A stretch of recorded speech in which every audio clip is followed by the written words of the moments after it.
Volume 4, Chapter 460, 26th of July, 1946, at the thermal baths of Emmaus of Tiberias. The lake is just like a huge sardonyx within the setting of the hills, hardly visible in the starlight, as the moon has already set. Jesus is alone in the green bower, with his head reclined on his forearms, which are resting on the table near the lamp, which is about to go out. But he is not sleeping. Now and again he raises his head. He looks again at the sheets unrolled on the table, held thus by the lamp placed on top of the sheets and by his forearms at the other end, and he reclines his head once again. Silence is unbroken. Even the lake seems to be asleep in the dead sultry calm. And then, suddenly, and all at the same time, the wind rustles among the leaves. A solitary wave laps the shore. There is a change in nature. I would say that it is the creaking of awakening elements. The very dim light at the beginning of dawn, when day is about to break, is already light, although one's eyes do not yet perceive it when one looks round the deserted garden. It is the sheet of the lake which gives an indication of the first appearance of light, because its black, leaden sardonyx becomes clearer, and reflecting the whitening sky, from leaden it slowly becomes slate gray, and then iron gray, then opal, and finally it reflects the sky, and its waters become paradisiacal blue. Jesus stands up. He picks up the sheets, takes the lamp which has gone out at the first whiff of breeze, and he goes towards the house. He meets a maidservant who bows, then a gardener who is going towards the flower beds, and he exchanges greetings with him. He enters the hall, where other servants are accomplishing the first tasks of the day. Peace to you. Could you call my apostles? They are already up, Lord. And the wagon for the women is ready. Joanna also is up. She is in the inner hall. Walking through the house, Jesus goes to the hall, which is on the street side.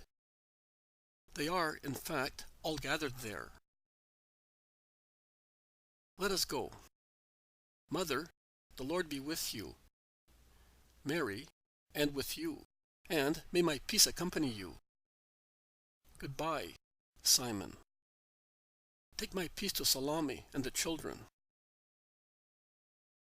Jonathan opens a heavy gate. A covered wagon is on the road. The road between the houses is still almost dark, and it is completely deserted. The women get in the wagon with their relative, and they set out. Let us leave at once as well. Andrew, run to the boats and tell the servants to meet us at Tiberias. What? Are we going on foot? We shall be late. It does not matter. You may go ahead while I take leave of Joanna. The apostles set out. I will follow you, Lord. Or, rather, I will precede you, because I am coming by boat. You will have to wait for a long time. It does not matter. Let me come. As you wish. Is Chusa here? He did not come home, Lord. Give him my regards, and tell him that I exhort him to be just. Caress the children on my behalf. And, since you have understood your master, convince Chusa that he, and all those who want to make a temporal king of the Christ, are in error. Jesus also goes out, and he joins the apostles. Let us go along the Emmaus road. Many unhappy people go to the springs, some to be cured, some to receive assistance. But we do not have a farthing, objects James of Zebedee. Jesus does not reply.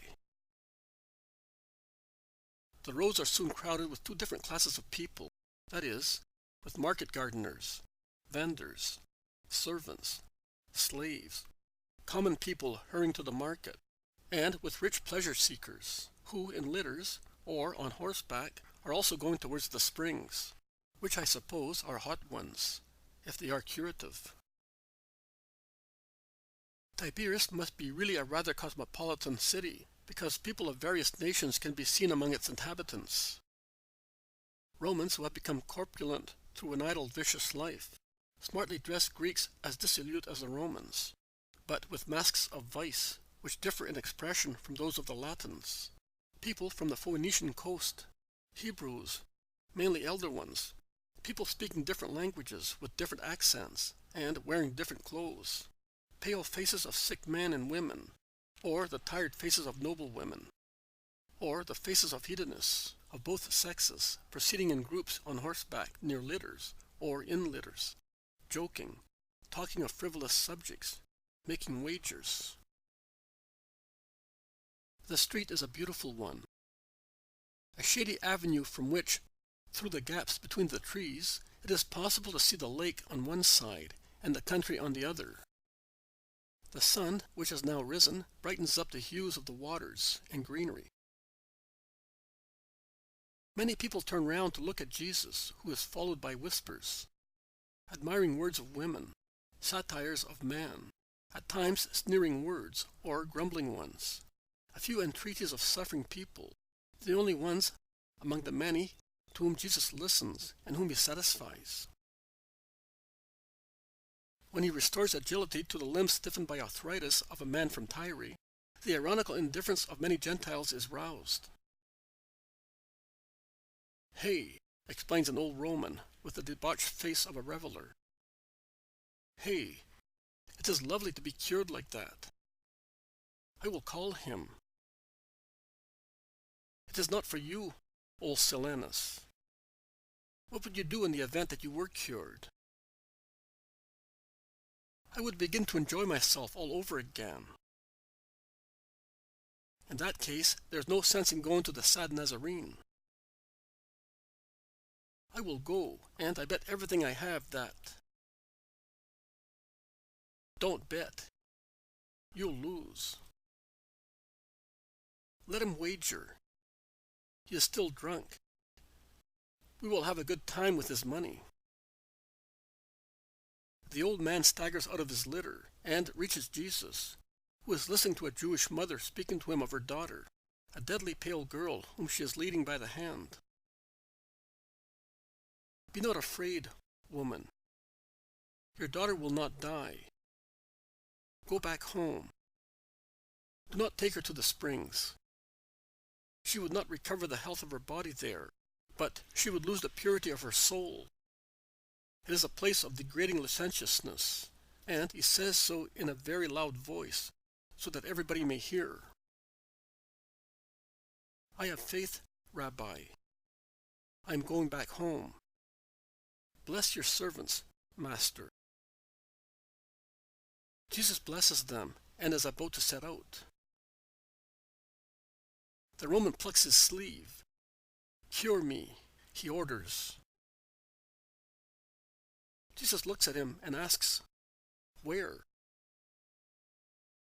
The Romans, with some Greeks and Phoenicians, have gathered together and are sneering and betting.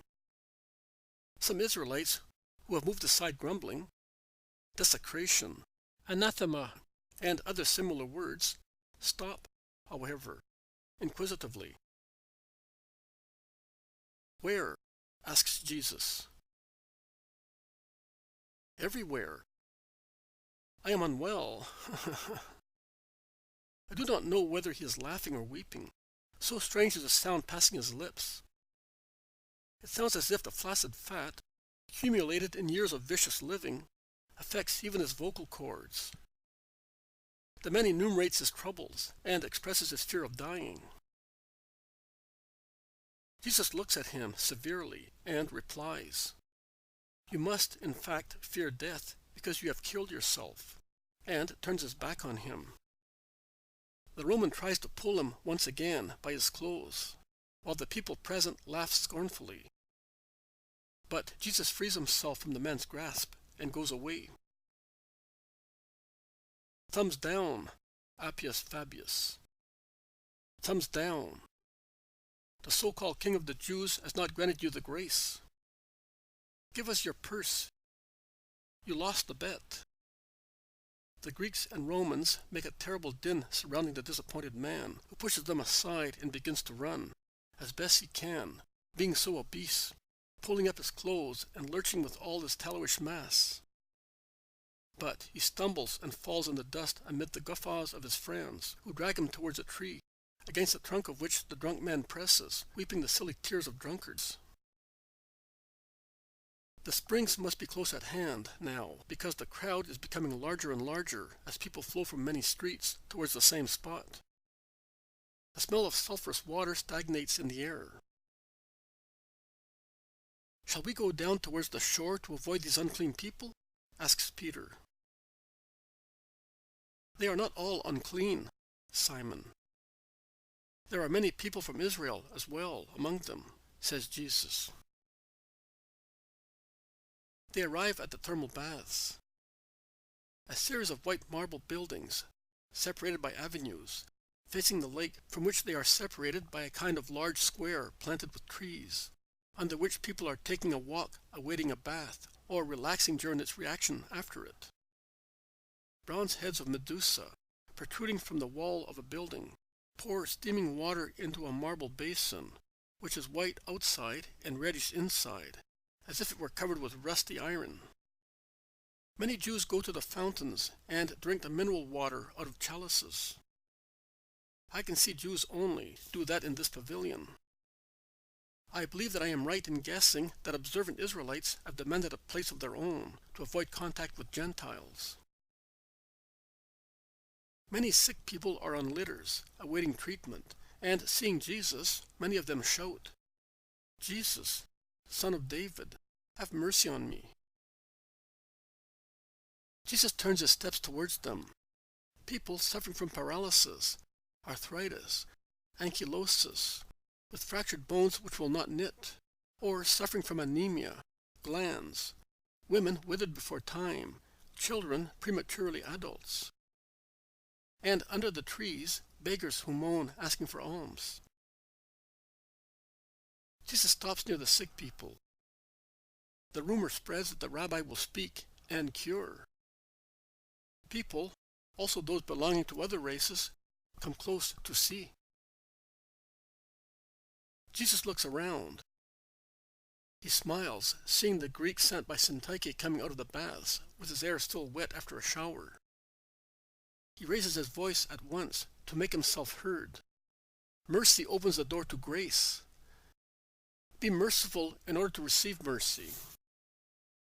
Every man is poor in something, some in money, some in affection, some in freedom, some in health. And all men are in need of help from God, who created the universe, and who, being the only Father, can assist his children. He stops, as if he wanted to give people time to make up their minds whether they should come to him or go to the baths. Most of them forget about the baths. Israelites or Gentiles crowd to listen, and some skeptical Romans conceal their curiosity, saying jokingly, "We have a rhetor today to make this place resemble Roman thermal baths." Zeno, the Greek, elbows his way through the crowd, shouting, "By Jove! I was about to go to Tarakia, and I find you here." Jesus continues, "Yesterday they said to me, 'It is difficult to accomplish what you do.' No, it is not difficult. My doctrine is based on love, and love is never difficult to be accomplished. What does my doctrine preach? The cult of a true God, love for our neighbor. Man, the eternal child, is afraid of shadows and follows chimeras because he does not know love. Love is wisdom and light. It is wisdom because it descends to teach. It is light because it comes to enlighten. Where there is light, shadows disappear, and where there is wisdom, chimeras die. There are Gentiles among those who are listening to me. They are saying, "Where is God?"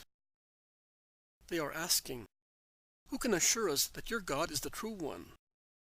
Or, "How can you assure us that you are speaking the truth?" And the Gentiles are not the only ones to say so. Other people ask me, "With what power do you do these things?" "With the power that comes to me from the Father, from that Father who has placed everything at the service of man, his favorite creature, and who sends me to teach man, my brothers."